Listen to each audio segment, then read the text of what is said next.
Hey, it's Cade, and I'm broadcasting live from a bathroom because it's the only place I could find to record. Sorry about the delay. I've had a little bit of an issue with living situations lately, so I'm working that out. This week is a free week, which means I can talk about whatever I want, anything I want, everything I want, for as long as you'll listen to me. Which, like Jess said, is extremely difficult because it leaves you having no idea what to say.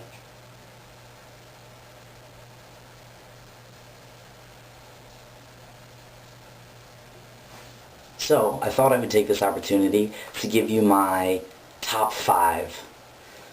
We talk a lot about LGBTQ, QIA, LNOP topics, and about trans topics, and about controversial topics, and sometimes I just forget that there's a lot of other aspects of baby beaver lives and of beaver lives that we don't get to talk about, right? Like interests and hobbies and other people in our lives, and those are things I think are important too. So this is my little short video on 5 categories of my fave top 5, if you will. They're the opinions of me. I'm not trying to advertise or promote for anyone. It's just simply my interests. So if you like what I have to say, or you like one of the interests, feel free to check them out. Let's start the list. Number 1, top 5 YouTube channels that I watch. Number 1 is a YouTube channel called Spill City. I think they have amazing video talent, and I really like watching their videos and the creative ways that they choose to express themselves. Number 2, Freshly Charles. Charlie, man, you, if you're watching this, are amazing. This is someone, a YouTube user, who speaks on many different topics, some of which we cover on this channel, and I really like what he has to say. He constantly pushes my boundaries, which is difficult to do these days, I guess. So props to you on that, my friend, and I will continue watching. Number 3, a site called Teammates FTM. Teammates FTM. It's a collab channel of spouses or significant others of trans people. It's a really cool, different perspective because you get to see how the other side of what I have to say works and how they feel and the challenges that they go through, and so I like to watch it as a constant reminder that there are other people involved. Number 4, Invisible Children Inc.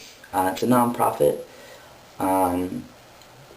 They do a lot of work with the Ugandan struggle and the kids over there and the Rebel Army. If you know anything about that, it's been really publicized in the past year or year and a half or so, but I've been with them from the start, so I continue watching them. And the last one is an artist called Kina Granis.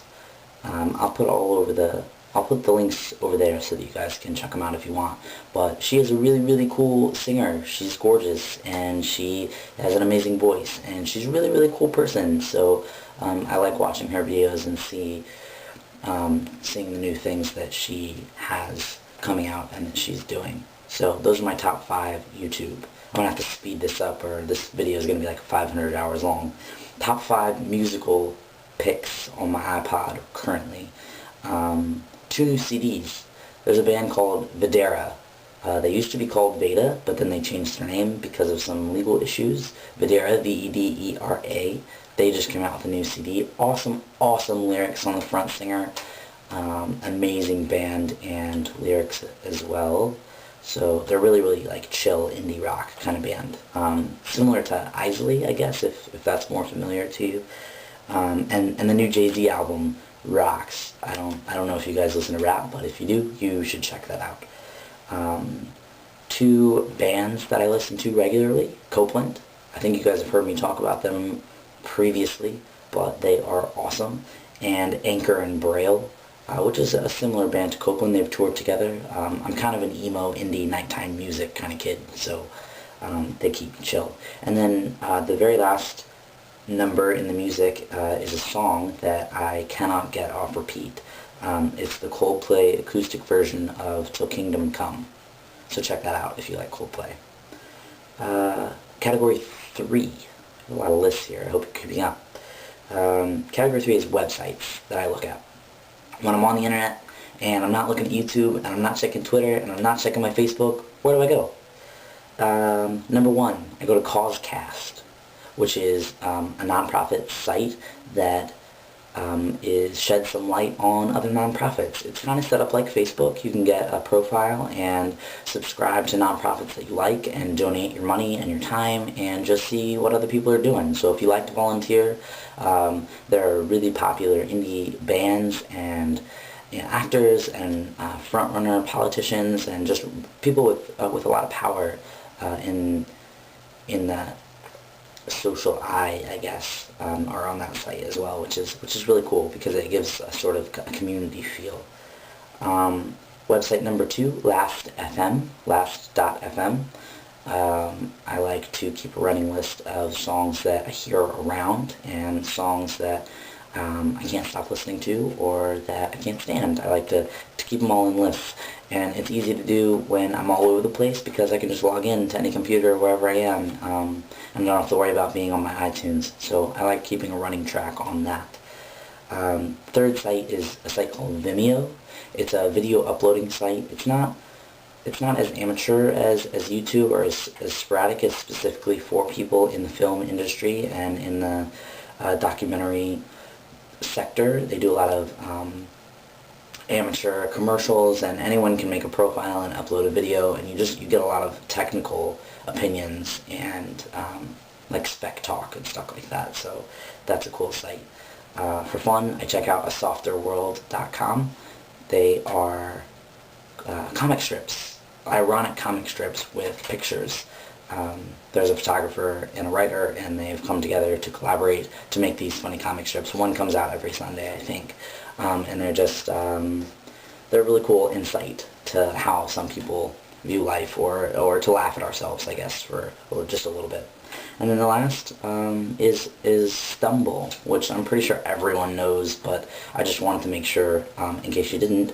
It's a site that allows you to link websites and whatnot of unique things that you wouldn't have necessarily seen on the internet. It's not all trash. Okay, 4th category. I'm hurrying, I'm sorry. Top 5 winter faves, things that I love in the winter, are vanilla soy chai. I specifically get mine from Starbucks because I work there and I know what goes in it, but any coffee shop, chai is where it's at. And if you smoke, if you're 18 and you smoke, clove cigarettes go really well with chai, so I really like those paired together. Scarves, I really like to wear scarves, and layering in general. I'm a much better dresser in the winter.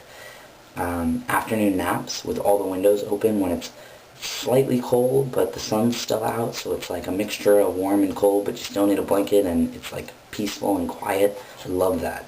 Like, I sleep so much better in those 2 hours than I do in a full 8 hours sleep at night. 1, 2, 3, 4, that was 4, and number 5 is handwritten letters. I don't know what it is about the winter or about fall that makes me so, like, introspective. I don't know if it's, like, the change in temperature or whatnot, but I get a lot more focused, a lot more introspective, and I like to write letters, and I like to receive letters. It makes you feel good, you know, when you're not receiving junk mail or bills, you know, you just take a second to read a letter and to get inside someone else's head, to get inside their world and what they have going on. So if you know someone on YouTube or in the baby beeves, or maybe a friend from home, if you're, you know, away at college, ask them to write you a letter. You'd be surprised how much it can brighten your day. My last category is top 5 YouTube videos. The top 5 videos I can't get enough of, and I'm not going to explain them because the links are kind of elaborate, so I'm just going to post them over here, whatever, and you can check them out if you want to. But those are my lists, and I never really made like a cult video like this on my personal channel, so it was a cool chance that I got to make it here because we didn't have a topic. So I hope you guys are doing well. I'm really, really sorry that this is late. I'm getting the living situation worked out so that hopefully that's not an issue. So thanks for listening, and I hope you have a great rest of the weekend, and I'll see you next Friday. Bye.